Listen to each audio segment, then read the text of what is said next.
Thanks for tuning in to another video. Today I'm going to focus on tips and features that I think you need to do right now because they're important settings for you to change. I'll start off with a few customizations that I think you'll find helpful and you'd probably want to change today, but then I'll get into some that you should change right now. So first, we're going to start off with the notifications. So I know if you're like me, I sometimes just get overwhelmed with all the notifications that we get on a daily basis. I'm going to show you how to manage these notifications to make them a lot more useful and easy to use. Okay, so let's get right into it. So if you swipe down here, there's, again, a whole bunch of notifications and we can scroll through here. But if we go into notification settings here, and this is going to show you all the apps that are sending notifications, and obviously you could toggle them on or off if you like. But a real helpful thing is just click on here. Now we can go into the ones that are sending you a lot of notifications, the most frequent, and then again you can go through them and turn them off, or you can go into the most recent. So if you just got inundated with a bunch of notifications, you go to the recent, and then you can see which ones are sending you all these notifications, and then you can just toggle them off. Now you will not hear from them anymore. That's a real nice, easy tip to make these notifications much more manageable. Now, sometimes you get all these notifications and you just hit clear and you get rid of all of them, or you swipe a couple away and then the last minute you realize you needed it, or maybe a couple of days later you realize that there was an important notification that you needed to deal with and you didn't. So let me show you how to save the notifications. But you have to set this up now before you get the notification. So like I said, let's do it right now with me. So we're going to go into settings. And then from here, we're just going to scroll down to notifications. So let's go into advanced settings. Now we're going to go into notification history. And now you got to toggle this on. If you toggle this on, all your notifications will be saved for 24 hours. And then again, if you delete it by accident, you just go right here and then you'll be able to find your notification that you missed. Well, maybe 24 hours is not enough. Maybe I want to keep them for a week. Maybe I want to keep them for 30 days. Maybe I'm a pack rat and I want to keep all my notifications forever. Well, you can. Let me show you how to do it. You have to download the Good Lock app. It looks like this, and you download this from the Samsung Galaxy Store. And this has a whole bunch of good stuff to do in here, but we're going to just kind of narrow our focus here, and we're going to just get a couple of things done. Inside the Good Lock app, there is a whole bunch of modules in here, and you can download each one of these if you'd like. And each one of these has a whole bunch of features inside it. But right now, we're going to go to Life Up. That's just the name of it. And we're going to go to Notice Star. So if we click on this, and these are all my notifications from today. I have to blur those out because some of them you shouldn't see. But if we go up here, hit the three buttons here, we got to go into settings. And now, first thing you got to do is activate this. This is not on by default, so you got to turn this on. And now all your notifications will be saved. And this is a pretty powerful thing to kind of go through your notifications, and you can keep which ones you want. If you go on here, application list, right? So you click on this, and now you can pick which apps you want the notifications to be saved from. So maybe it's not all of them. Maybe it's just your texts or your emails or something like that. So you can click all these off, all of them on, or you can pick which ones you want to go through. You still get notifications from all the apps as usual, but only the ones that you click on here will save into this app. Another great feature is user filter list. So if you click on this, I have a little filter I just kind of tested here. So that's that. You have a name up here, and then you just pick whatever keyword you want to use. And this could be something that you have saved forever. Now, I just put 18 in here because there was something that I could pull up on it and test it. But you could put anything in here. Maybe you're working at a project at work and you put the name here, then all the notifications for that project from your emails or from your texts will show up on here. Maybe you want to put in a person's name and get all the stuff that they've sent you. So I'll show you if you go back here, and we're going to go back into our notifications here. So this is all the notifications, but then you can see here I have the TTT. And if you click on this, it will filter it for the keyword that you put in there, and it will only have the notifications that have the keyword that you put in there. So again, I have to blur it out, but that is really a powerful thing if you want to be able to find things that you want, and you could just set this up for all the time to filter stuff. Or again, if you forgot something that you had to do on the 12th of January, you could put that in there, and then all the notifications will pop up for that. So let me just get back into settings here. Okay, so let's just scroll down here. There's a couple extra things that we can do. Notification storage period. So this is for all you pack rats out there. So if the 24 hours wasn't enough, well, here you go. You could have no limit, so you could save your notifications forever if you'd like. Then these are the other options that you can do. So if you choose a long time, like 6 months or no limit, then you're going to have a lot of notifications on here. And then these two features become very important, where you can screen and just save notifications from certain apps, or that you can use the filter list here and go through all, the notifications that you have.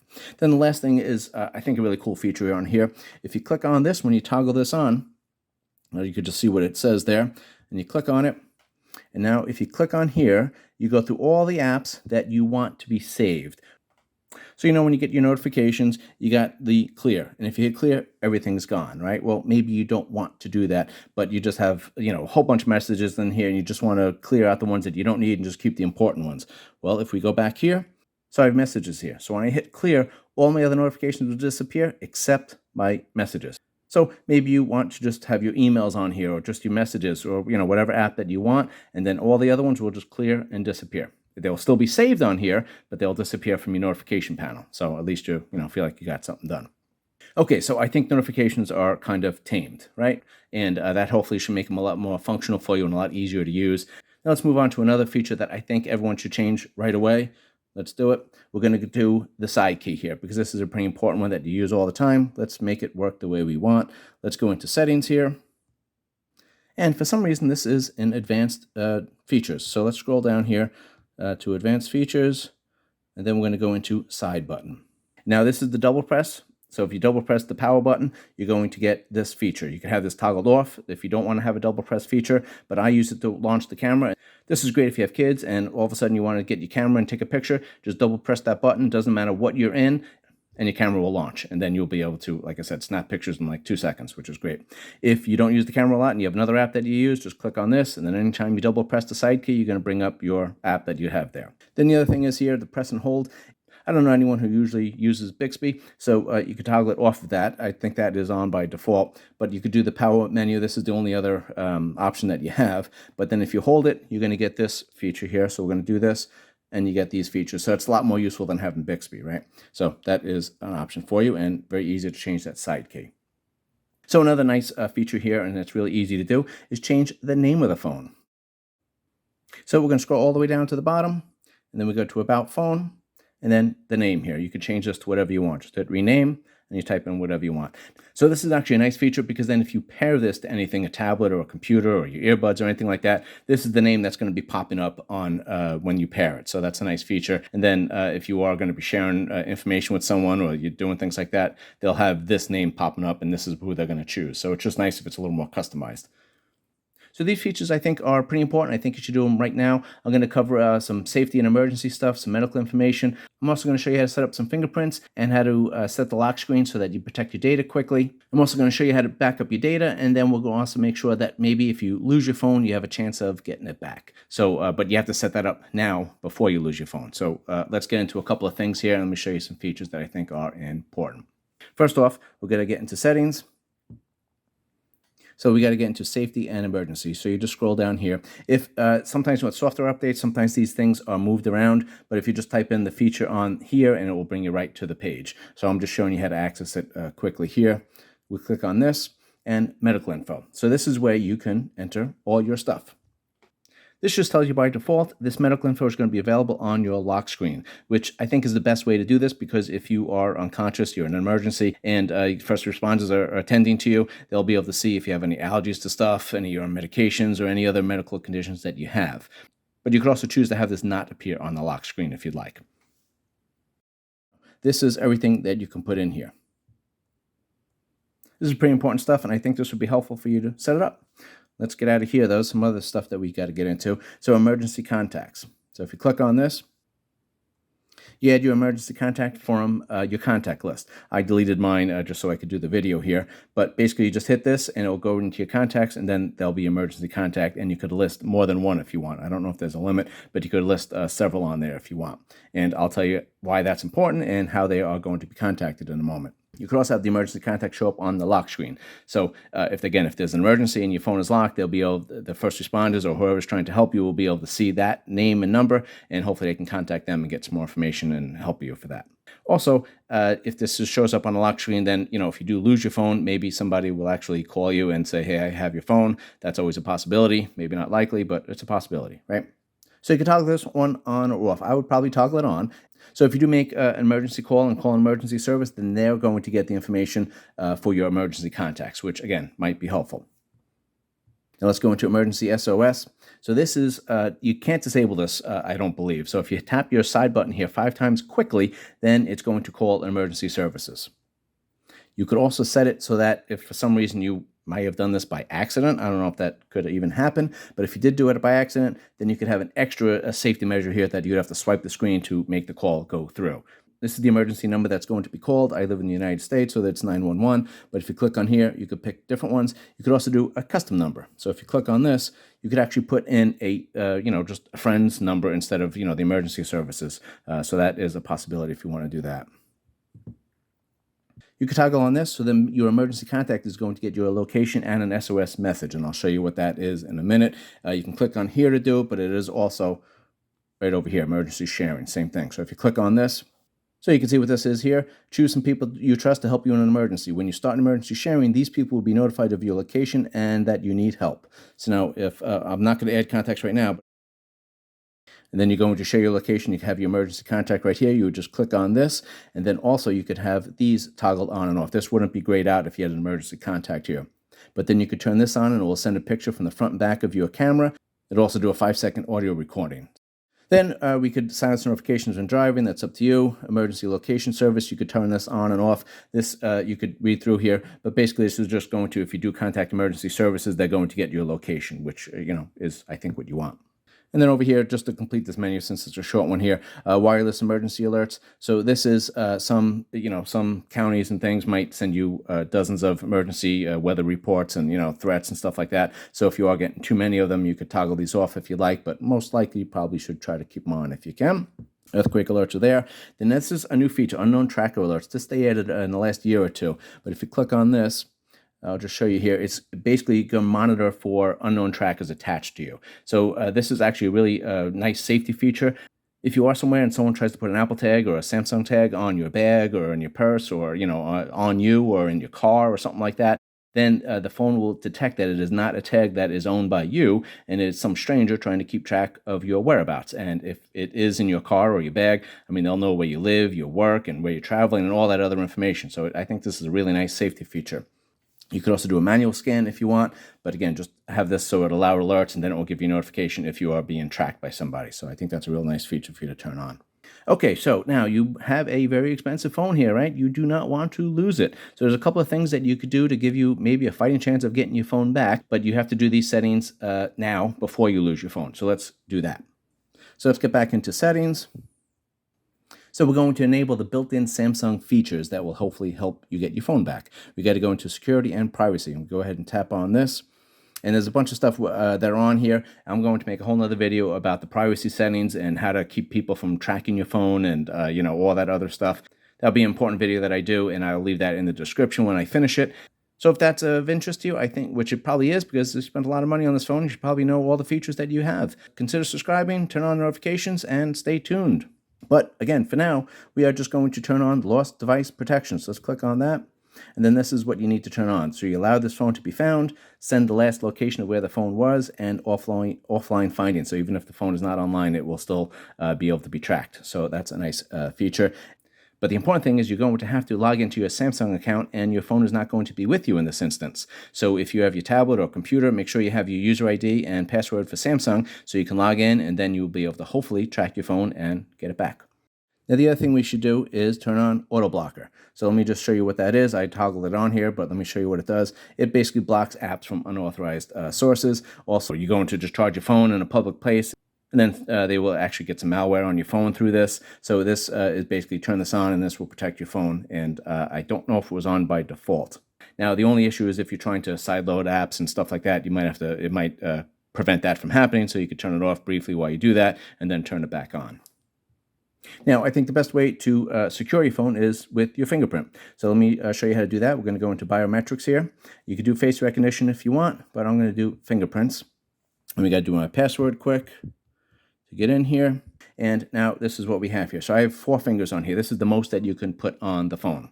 I haven't had this problem, and I've been using the Fold 4, 5, and 6. I never had an issue where the fingerprint didn't work for me. But for some reason, if it's not registering for you and you use your right thumb all the time, you could actually do the right thumb once, and then you could have another fingerprint with the right thumb, and this way you might make it a little more sensitive if it is needed, but I doubt it would be. Now, I have this. I customized the name. And you can do that very easily. Let me show you how to do that. But first, I'm going to show you how to check your fingerprints. So maybe you added 4 fingerprints on here and you forgot which is which. And maybe you want to delete one, or maybe you want to check to see if one was added on there or not. You can just hit check added fingerprints. So I'm going to click on here. And you can say fingerprint 1. So that's my index finger is fingerprint 1. So I'm going to hit done. In fingerprint 1 now, I can change the name to right index finger. And now you know what it is. Something else to think about, and I tell everyone on my other videos, that when you set up your phone, maybe you want to add your wife or husband or brother or sister or somebody, some other family member that if something happens to you, they will be able to access your phone. So if you obviously you have to trust them, but you add their fingerprint onto this, and then this way, 6 months from now, a year from now, after you changed your PIN 12 times, they'll actually be able to get into your phone and be able to access all your stuff as needed. This also might be something that you want to do if you are setting up a phone for a younger child. Obviously they're going to forget their PIN 12 times, so it would be nice if you could access the phone and then you could, reset the PIN through that. So if you have an elderly parent, it might be a good idea to put your fingerprint on it. So this way, if it's needed, if there's an emergency or something happens or they forget their PIN, you'll be able to access the phone and be able to, change the settings and access their information if needed. Now, the other feature on this one is the fingerprint always on. So this basically means, let me click on this. So basically what this means is if you just glance on the side key, then it will register my finger and it will unlock for me, or at least try to unlock it. Now, you can have it set so it's the main screen or the cover screen or one or the other. If you only want to use it when the phone is closed, then you just have it on the cover screen. If you just want to do it when it's open, you do this, but I have it on both there. Now, if you don't like it where every time you glance on the key here, it tries to register and it might lock you out if you're kind of just holding your phone and it's trying to constantly register your fingerprint. Then if you turn it off, that means you have to push the button to turn it on and then it will register your fingerprint. That's up to you, whatever works for you. Okay, now, again, we got to make sure we're backing up data because we have a lot of stuff on this phone, and if something happens, if the phone breaks or it gets lost or something happens, you want to be able to access all your data. So let me show you how to do that. We're going to go into settings here. So let's scroll down to accounts and backup. There we go. And now you can manage the accounts here that you have syncing, but this is the Samsung stuff. We're going to back up our Samsung stuff. And this will show you everything that you have backed up on the Samsung cloud. And again, if you have those toggled off, then nothing's going to be backed up. So make sure all that stuff is on. So I use Google as my main backup. So this is my stuff, and I can manage the storage if I want. I could back it up manually right now, or I could just have everything, auto syncing. And this is everything that it is syncing for me on a, regular basis. So let's go back up here. If you don't want to have these things saved, or if you don't want to pay for a data plan or something like that, you could do an external storage transfer here. You just click on this and plug a hard drive into the USB here, and then you'll be able to save everything with the external transfer. One last feature here I want to go over is locking your screen, because you have all your data in the world on here. I mean, I know that I have my credit cards, my bank statements, my social media, my contacts, my emails, photos. I mean, anything you could think of is on this phone, and I could access just about everything in my life if someone had access to this phone. So we want to make sure this thing gets locked quickly so nothing happens. So where do we have to go? We have to get into settings. And we're going to scroll down to lock screen. And again, there's a lot of stuff that you can do to customize the lock screen, which I'll get to on another video. But right now, I'm just concerned about the kind of security and first things to do with your phone. So first thing we're going to go do is secure lock settings. So click on that. So I just entered my password, and this is the main thing I want to show you here. You want to auto lock your phone as soon as the screen turns off. So let's click on that. And this is the time frame you could have here. It could be done immediately, or you could have any kind of time period on here. Now, you could click 30 minutes. So if you had 30 minutes here, that means your phone will be unlocked for 30 minutes. That's a long time. And, if you just left your phone somewhere, someone would have 30 minutes to get through all your stuff and go through and change your passwords and, change your lock settings and all that kind of stuff. So we don't want that. Now, a couple of things I would recommend toggling on, but that's up to you. We could lock it instantly when you hit the side button. So if you are done with your phone and you hit the button, it automatically locks. Or if you're using the main screen here and then you fold it, it will automatically lock. So those are two things that you might want to turn on, and again, just gives you some extra protection. Now, I just want to go back to the auto lock screen here. So if we click on this, again, if you did 30 minutes, this is after the screen times out. So if your screen times out in 10 minutes or so, again, it's 40 minutes now. So we want to minimize the screen on time here so that it will lock as quickly as possible. So let me just show you the display setting we need to modify to try to keep this phone safe. Again, let's get into settings. And I'm going to scroll down to display. Then we got to scroll down here, screen time out. Again, I'm going to go over all these features in another video. There's a whole bunch of stuff that we could customize with the display and all the other features that are on here. All these bars here, I'll show you how to get these on there. And there's a whole bunch of quick toggles and things like that that you could access with these little bars that are on the side of the phone. But I'll show you all that in another video. Again, click subscribe, turn on notifications, like the video, and I will get you these videos as quick as I can. But for now, we're going to go to screen timeout. Now, this is how long the display will stay on if you just put it on the table. And if it's on for 1 minute, and then again, your lock screen is for 10 minutes or something, that's a long time. So you have the lock screen set to, 5 seconds or immediately if you wanted to. And then the screen timeout, you probably should have set pretty quickly. Now, if you kind of don't want it turning off all the time, you could have this turned on. So this is if the phone detects that you are viewing and looking at the screen, then it will stay unlocked. So then you could even have it, for 30 seconds or 15 seconds with the display on, because then as long as you're looking at it, the screen is going to stay on. But then if you put your phone down, then it will again go for 15 to 30 seconds or a minute or whatever you want. Then the display will shut off and then the lock will engage. Okay, so that should be enough to get you started and keep your phone protected, and hopefully if you lose your phone or if you have an emergency, hopefully these features that you take care of now will help you in the future. Again, if this video was helpful for you, consider subscribing, like, turn on your notifications, and stay tuned. I will see you on the next video. Thanks again for watching.